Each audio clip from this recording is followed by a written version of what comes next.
नमस्कार, आप देख रहे हैं ब्रेकिंग इंडिया न्यूज 7। देश दुनिया की 25 बड़ी खबरें सबसे पहले सबसे तेज। लेकिन इससे पहले वीडियो को आप कहां से देख रहे हैं कमेंट करके जरूर बताएं और साथ ही वीडियो को लाइक भी करें। एलपीजी सिलेंडर पर बड़ी राहत, सरकार ने हटाई पाबंदियां। देश भर के होटल, रेस्टोरेंट और कारोबारियों के लिए राहत भरी खबर है। केंद्र सरकार ने कॉमर्शियल पैक्ड एलपीजी सिलेंडर पर लगी सभी पाबंदियां हटा दी हैं। मिडिल ईस्ट में तनाव कम होने और हॉर्मूज जलडमरू मध्य के खुलने के बाद ये फैसला लिया गया। सरकार ने एलपीजी सप्लाई को पहले की तरह बहाल कर दिया है। वहीं ब्रिक्स ऊर्जा मंत्रियों की बैठक में भारत और ईरान ने तेल, गैस और ऊर्जा क्षेत्र में सहयोग बढ़ाने की भी चर्चा की है। पेट्रोल डीजल पर मिल सकती है राहत। कच्चे तेल की कीमत $73 प्रति बैरल पर आई। पेट्रोल और डीजल उपभोक्ताओं के लिए जल्द अच्छी खबर आ सकती है। वैश्विक बाजार में कच्चे तेल की कीमतें गिरकर लगभग 72 से $73 प्रति बैरल के स्तर पर पहुंच गई है, जो पश्चिम एशिया में तनाव बढ़ने से पहले के स्तर के करीब है। इससे भारत का आयात बिल कम होने, महंगाई पर दबाव घटने और अर्थव्यवस्था को राहत मिलने की उम्मीद है। विशेषज्ञों का मानना है कि यदि गिरावट बनी रहती है तो आने वाले दिनों में पेट्रोल और डीजल की कीमतों में राहत देखने को मिल सकती है। जंतर मंतर आंदोलन को सोनम वांगचुक का समर्थन। 28 जून से भूख हड़ताल का ऐलान। दिल्ली के जंतर मंतर पर शिक्षा व्यवस्था, परीक्षा पारदर्शिता और युवाओं के भविष्य से जुड़े मुद्दों को लेकर चल रहे आंदोलन को नया समर्थन मिला है। सामाजिक कार्यकर्ता और पर्यावरण विद्वान सोनम वांगचुक ने कॉकरोच जनता पार्टी के धरने पर समर्थन करते हुए घोषणा की है कि यदि 27 जून तक सरकार जनता की चिंताओं पर सकारात्मक पहल नहीं करती तो वे 28 जून से भूख हड़ताल शुरू करेंगे। वांगचुक ने कहा कि ये कदम टकराव के लिए नहीं बल्कि सरकार और जनता के बीच सार्थक संवाद स्थापित करने के उद्देश्य से उठाया जा रहा है। उन्होंने लोगों से शांतिपूर्ण और लोकतांत्रिक तरीके से आंदोलन में भाग लेने की अपील की। जम्मू कश्मीर में 45 विदेशी आतंकवादी सक्रिय, एजेंसियां सतर्क। 3 जुलाई से शुरू होने वाली अमरनाथ यात्रा को लेकर जम्मू कश्मीर में सुरक्षा व्यवस्था अभूतपूर्व स्तर पर पहुंचा दी गई है। खुफिया एजेंसियों के अनुसार प्रदेश के करीब 45 विदेशी आतंकवादी सक्रिय हैं, जिनमें से कई यात्रा को निशाना बनाने की कोशिश कर सकते हैं। संभावित खतरे को देखते हुए केंद्रीय गृह मंत्रालय ने CAPFs की 670 कंपनियों की तैनाती को मंजूरी दी है। यात्रा मार्ग पर हर किलोमीटर पर CRPF के मोबाइल कैंप लगाए जा रहे हैं, जबकि सेना, पुलिस और खुफिया एजेंसियां लगातार निगरानी और सर्च ऑपरेशन चला रही हैं। प्रशासन का लक्ष्य 3 जुलाई से 28 अगस्त तक चलने वाली यात्रा को सुरक्षित और शांतिपूर्ण बनाना है। SC-OBC छात्रों को बड़ी राहत, निवास प्रमाण पत्र की बाध्यता खत्म। केंद्र सरकार ने अनुसूचित जाति और अन्य पिछड़ा वर्ग के छात्रों को बड़ी राहत देते हुए छात्रवृत्ति योजनाओं में स्थायी निवास प्रमाण पत्र की अनिवार्यता समाप्त कर दी है। सामाजिक न्याय और अधिकारिता मंत्रालय के इस फैसले से देश भर के करीब 1.2 करोड़ SC और OBC छात्रों को लाभ मिलेगा। अब प्री मैट्रिक और पोस्ट मैट्रिक स्कॉलरशिप के लिए आवेदन करना पहले से आसान होगा। सरकार का उद्देश्य छात्रों और उनके परिवारों पर दस्तावेजी बोझ कम करना और पात्र विद्यार्थियों तक छात्रवृत्ति का लाभ बिना किसी अनावश्यक बाधा के पहुंचाना है। नकली दवाओं पर सरकार का बड़ा प्रहार। QR कोड हुआ अनिवार्य। नकली और घटिया दवाओं पर रोक लगाने के लिए केंद्र सरकार ने बड़ा कदम उठाया। अब जीवन रक्षक टीकों और एंटी कैंसर, एंटी माइक्रोबियल और नारकोटिक्स दवाओं पर QR कोड या बार कोड लगाना अनिवार्य होगा। स्वास्थ्य मंत्रालय ने औषधि नियम 1945 में संशोधन करते हुए इन दवाओं को शेड्यूल H2 में शामिल किया। नई ट्रैक एंड ट्रेस व्यवस्था के तहत QR कोड स्कैन करते ही दवा की पूरी जानकारी सामने आ जाएगी। इससे नकली दवाओं की पहचान आसान होगी, आपूर्ति श्रृंखला में पारदर्शिता बढ़ेगी और मरीजों की सुरक्षा सुनिश्चित होगी। बंगाल के बाद पंजाब मिशन पर बीजेपी 2027 के लिए तैयार। ऑपरेशन पंजाब। पश्चिम बंगाल और महाराष्ट्र में मिली कामयाबी के बाद बीजेपी ने अब पंजाब पर फोकस बढ़ा दिया है। 2027 विधानसभा चुनाव से पहले पार्टी ऑपरेशन पंजाब के जरिए अपनी जमीन मजबूत करने में जुटी है। भगवंत मान से जुड़े कथित वायरल वीडियो विवाद को बीजेपी ने बड़ा मुद्दा बनाते हुए नशा मुक्त पंजाब अभियान तेज कर दिया। संगठन विस्तार, 117 सीटों पर तैयारी, धार्मिक और सामाजिक समूहों तक पहुंच और केंद्र की योजनाओं के प्रचार के दम पर बीजेपी पंजाब में सत्ता का रास्ता तलाश रही है। वंदे भारत यात्रियों को बड़ी राहत। अब ट्रेन छूटने से 15 मिनट पहले तक बुक होगी सीट। वंदे भारत से सफर करने वाले यात्रियों के लिए अच्छी खबर है। दक्षिण रेलवे ने अभी अपनी सभी 17 वंदे भारत ट्रेनों में करंट बुकिंग सुविधा का विस्तार कर दिया। अब यात्री ट्रेन रवाना होने से सिर्फ 15 मिनट पहले तक खाली सीटों की बुकिंग कर सकेंगे। रेलवे के अनुसार इस सुविधा से यात्रियों की संख्या और राजस्व दोनों में उल्लेखनीय बढ़ोतरी हुई है। अधिकारियों का मानना है कि आसान बुकिंग और कंफर्म सीट मिलने से वंदे भारत ट्रेनों की लोकप्रियता लगातार बढ़ रही है। झारखंड से पंजाब हरियाणा तक फैला डोडा नेटवर्क। पुलिस के खुलासे से हड़कंप। झारखंड के पलामू में डोडा तस्करी के बड़े खुलासे ने सभी को चौंका दिया है। पुलिस ने 100 किलो डोडा बरामद कर 2 तस्करों को गिरफ्तार किया। पूछताछ में आरोपियों ने बताया कि कई लाइन होटलों में चाय पत्ती की जगह डोडा मिलाकर चाय बनाई जा रही है, जबकि पंजाब और हरियाणा के कुछ इलाकों में इसका इस्तेमाल मसाले की तरह किया जाता है। झारखंड में उत्तर भारत तक फैले इस नेटवर्क पर पुलिस लगातार कार्रवाई कर रही है और तस्करी के बड़े रैकेट का पर्दाफाश करने में जुटी है।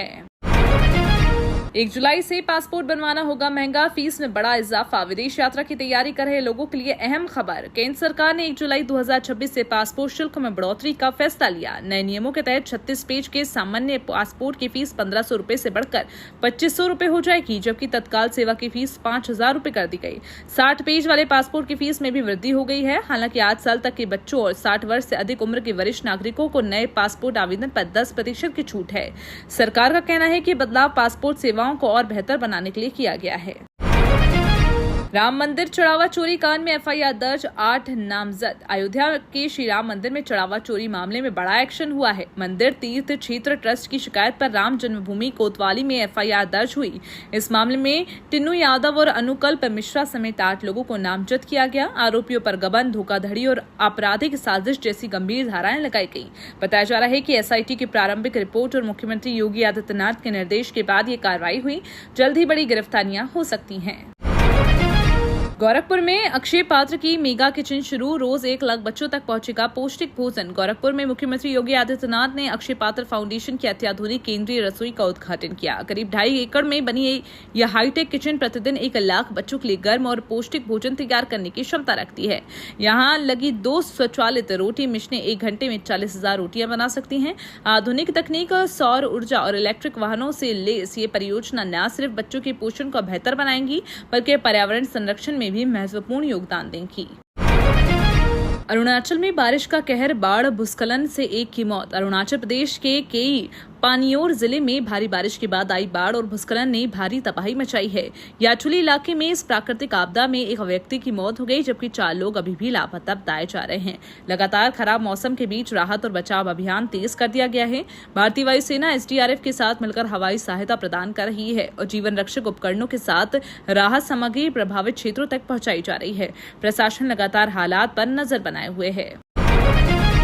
धामी सरकार का बड़ा फैसला, 1872 परिवारों का आशियाना सपना होगा पूरा। उत्तराखंड में आर्थिक रूप से कमजोर परिवारों के लिए खुशखबरी है। प्रधानमंत्री आवास योजना के तहत रुद्रपुर के बागवाला में 1872 आवास तैयार किए जा रहे हैं। करीब 6 लाख रुपए लागत वाले इन फ्लैटों को पात्र लाभार्थियों को सिर्फ 3 लाख रुपए में उपलब्ध कराया जाएगा, जबकि बाकी राशि केंद्र और राज्य सरकार सब्सिडी के रूप में वहन करेगी। आवंटन कंप्यूटराइज्ड लॉटरी के जरिए होगा। हालांकि लाभ पाने के लिए उत्तराखंड निवासी होना, सालाना आय 3 लाख रुपए या उससे कम होना और परिवार के नाम कहीं भी पक्का मकान न होना जरूरी है। 1 जुलाई से नया ट्रैवल सिस्टम, 180 दिन तक रह सकेंगे यात्री। सऊदी अरब जाने वाले ब्रिटिश नागरिकों के लिए बड़ी राहत की खबर है।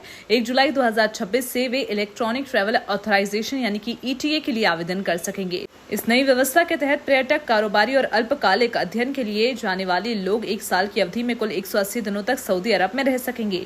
ETA के जरिए मल्टीपल एंट्री की सुविधा भी मिलेगी। यूनाइटेड किंगडम के विदेश मंत्रालय ने कहा है कि ये कदम दोनों देशों के मजबूत और लंबे समय से चल रहे संबंधों को दर्शाता है।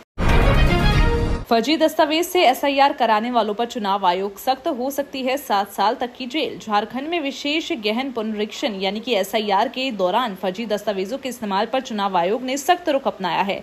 पाकुड़ में एक व्यक्ति फर्जी जन्म प्रमाण पत्र के आधार पर प्रक्रिया में शामिल होने की कोशिश करते हुए पकड़ा गया, जिसके बाद उसके खिलाफ मामला दर्ज कर गिरफ्तारी की गई। मुख्य निर्वाचन पदाधिकारी के रवि कुमार ने साफ कहा है कि फर्जी दस्तावेज जमा करने वालों पर आपराधिक मुकदमा चलेगा और उन्हें 7 साल तक की जेल हो सकती है। आयोग ने सभी जिलों को दस्तावेजों की कड़ी जांच और व्यापक जागरूकता अभियान चलाने के निर्देश दिए। पासपोर्ट पर चुनाव आयोग का बड़ा बयान, पहचान के लिए पूरी तरह मान्य। नागरिकता और पहचान को लेकर चल रही बहस के बीच चुनाव आयोग ने बड़ा स्पष्टीकरण दिया है। आयोग ने साफ कहा है कि भारतीय पासपोर्ट आज भी वोटर लिस्ट में नाम दर्ज कराने या बनाए रखने के लिए पूरी तरह मान्य दस्तावेज है। ये उन 12 जरूरी दस्तावेजों में शामिल है जिन्हें पहचान और पात्रता के प्रमाण के तौर पर स्वीकार किया जाता है। चुनाव आयोग के अनुसार पासपोर्ट की वैधता में कोई बदलाव नहीं हुआ है और बिहार और असम में हुए विशेष मतदाता सूची सुधार अभियान में भी इसे मान्य दस्तावेजों की सूची में रखा गया था। दिल्ली के 75 सीएम श्री स्कूलों की बदलेगी तस्वीर, 265 करोड़ रुपए का बजट मंजूर। दिल्ली सरकार ने राजधानी के 75 सीएम श्री स्कूलों को आधुनिक सुविधाओं से लैस करने के लिए करीब 265 करोड़ रुपए की परियोजना को मंजूरी दी। इस योजना के तहत स्कूलों में भवन मरम्मत, स्मार्ट इंफ्रास्ट्रक्चर, अग्नि सुरक्षा, CCTV, air conditioning, RO, water cooler, खेल सुविधाओं और दिव्यांगजन अनुकूल व्यवस्थाओं का विकास किया जाएगा। सरकार का लक्ष्य सिर्फ भवनों का नवीनीकरण नहीं, बल्कि छात्रों के लिए सुरक्षित, तकनीक सक्षम और प्रेरणादायक शिक्षण वातावरण तैयार करना है। ये कार्य अगले वर्ष के अंत तक पूरा करने का लक्ष्य रखा गया है। खानसर को राहत बरकरार, 80 कोचिंग संस्थानों पर प्रशासन सख्त। पटना में चर्चित कोचिंग फायरिंग मामले में खानसर उर्फ फैसल खान को फिलहाल राहत मिली है। अदालत ने उनकी गिरफ्तारी पर रोक अगले आदेश तक बरकरार रखा है, जबकि रोशन आनंद के सहयोगी अभिषेक और गौरव को जमानत मिल गई है। दूसरी ओर फायर सेफ्टी जांच में खामियां मिलने के बाद खान ग्लोबल स्टडीज समेत 80 कोचिंग संस्थानों को नोटिस जारी किया गया है। प्रशासन ने 10 दिनों में सुधार नहीं होने पर सख्त कार्रवाई और सीलिंग की चेतावनी दी है।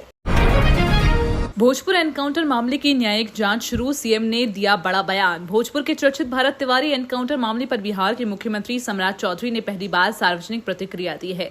उन्होंने कहा है कि सरकार हर नागरिक को न्याय दिलाने के लिए प्रतिबद्ध है और इसी वजह से मामले की न्यायिक जांच के लिए तत्काल आयोग का गठन किया गया। मुख्यमंत्री ने साफ कहा है कि जांच में जो भी दोषी पाया जाएगा उसके खिलाफ कार्रवाई की जाएगी। वहीं सेवानिवृत्त न्यायाधीश विनोद कुमार सिन्हा की अध्यक्षता में गठित आयोग ने घटनास्थल का दौरा कर परिजनों से बातचीत शुरू कर दी है। अब सभी की नजर जांच रिपोर्ट पर टिकी है। 10 साल का इंतजार खत्म, मध्य प्रदेश में जल्द शुरू होगी सरकारी कर्मचारियों की पदोन्नति प्रक्रिया। मध्य प्रदेश के लाखों सरकारी कर्मचारियों के लिए बड़ी राहत की खबर है। करीब 10 साल से रुकी पदोन्नति प्रक्रिया जल्द शुरू होने जा रही है। मुख्यमंत्री डॉक्टर मोहन यादव की घोषणा और कैबिनेट की मंजूरी के बाद विभागों में तैयारियां तेज हुई। अगले 10 से 15 दिनों में प्रमोशन की प्रक्रिया शुरू होने की संभावना है, जिससे 4.5 लाख से अधिक कर्मचारियों और अधिकारियों को लाभ मिलेगा। विशेषज्ञों का मानना है कि पदोन्नति के बाद निचले स्तर पर बड़ी संख्या में पद खाली होंगे, जिससे युवाओं के लिए सरकारी नौकरी के नए अवसर भी पैदा होंगे। बंगाल में यूसीसी की दस्तक, विधानसभा में पेश हो सकता है समान नागरिक संहिता बिल। पश्चिम बंगाल की राजनीति में बड़ा बदलाव देखने को मिल रहा है। दावों के अनुसार राज्य सरकार आगामी सप्ताह विधानसभा में समान नागरिक संहिता यानी यूसीसी विधेयक पेश कर सकती है। यदि ये विधेयक आता है तो विवाह, तलाक और उत्तराधिकार जैसे मामलों में सभी नागरिकों के लिए एक समान कानूनी व्यवस्था लागू करने की दिशा में कदम बढ़ेगा। इस संभावित कदम को सरकार के प्रमुख चुनावी वादों में से एक माना जा रहा है। वहीं इस मुद्दे को लेकर राजनीतिक और सामाजिक बहस भी तेज होने की संभावना है। डिजिटल अरेस्ट गैंग पर सीबीआई का बड़ा प्रहार, 16 राज्यों में 80 ठिकानों पर छापेमारी। डिजिटल अरेस्ट के नाम पर लोगों को ठगने वाले बड़ी साइबर क्राइम नेटवर्क के खिलाफ सीबीआई ने देशव्यापी कार्रवाई की है। ऑपरेशन चक्र VI के तहत 16 राज्यों में फैले 80 से अधिक ठिकानों पर छापेमारी कर ठगी के संगठित गिरोह का भंडाफोड़ किया है। जांच में सामने आया है कि आरोपी फर्जी वेबसाइट और पुलिस, केंद्रीय एजेंसियों और न्यायिक अधिकारियों की पहचान का इस्तेमाल कर लोगों को गिरफ्तारी का डर दिखाते थे और करोड़ों रुपए वसूलते थे। सीबीआई के अनुसार ये नेटवर्क 200 से अधिक साइबर ठगी मामलों से जुड़ा है और इसकी पहुंच देश से लेकर विदेश तक फैली हुई है। वेनेजुएला में भूकंप से भारी तबाही, मृतकों का आंकड़ा 164 पार। वेनेजुएला में आए 2 शक्तिशाली भूकंपों ने भारी तबाही मचा दी है। रिक्टर स्केल पर 7.2 और 7.5 तीव्रता वाले इन भूकंपों में अब तक 164 लोगों की मौत हो चुकी है, जबकि 971 से अधिक लोग घायल बताए जा रहे हैं। राजधानी काराकास समेत कई इलाकों में इमारतें ढह गई और आपातकाल घोषित कर दिया गया। राहत और बचाव दल मलबे में फंसे लोगों को निकालने के लिए युद्ध स्तर पर अभियान चला रहे हैं। इस बीच अमेरिका, यूरोपीय संघ और कई देशों ने सहायता का भरोसा जताते हुए वेनेजुएला के प्रति एकजुटता व्यक्त की है। ड्रग्स के खिलाफ सबसे बड़ा अभियान, 15 दिनों में जलाए जाएंगे 6000 करोड़ के नशीले पदार्थ। देश में नशे के कारोबार के खिलाफ केंद्र सरकार बड़ा अभियान शुरू करने जा रही है। केंद्रीय गृह एवं सहकारिता मंत्री अमित शाह शुक्रवार को 15 दिवसीय ड्रग डिस्ट्रक्शन अभियान का शुभारंभ करेंगे। इस दौरान देश भर में करीब 6000 करोड़ रुपए मूल्य के 2 लाख किलोग्राम से अधिक नशीले पदार्थ नष्ट किए जाएंगे। साथ ही नार्को कोऑर्डिनेशन सेंटर यानी कि एनकोड की 10वीं बैठक में मादक पदार्थ की तस्करी पर नियंत्रण के लिए तैयार विजन डॉक्यूमेंट भी जारी किया जाएगा। सरकार ने एक बार फिर साफ किया है कि ड्रग के खिलाफ उसकी जीरो टॉलरेंस नीति लगातार जारी रहेगी। ये थी 25 बड़ी और महत्वपूर्ण खबरें। ऐसे ही न्यूज देखने के लिए चैनल को अभी सब्सक्राइब करें। धन्यवाद।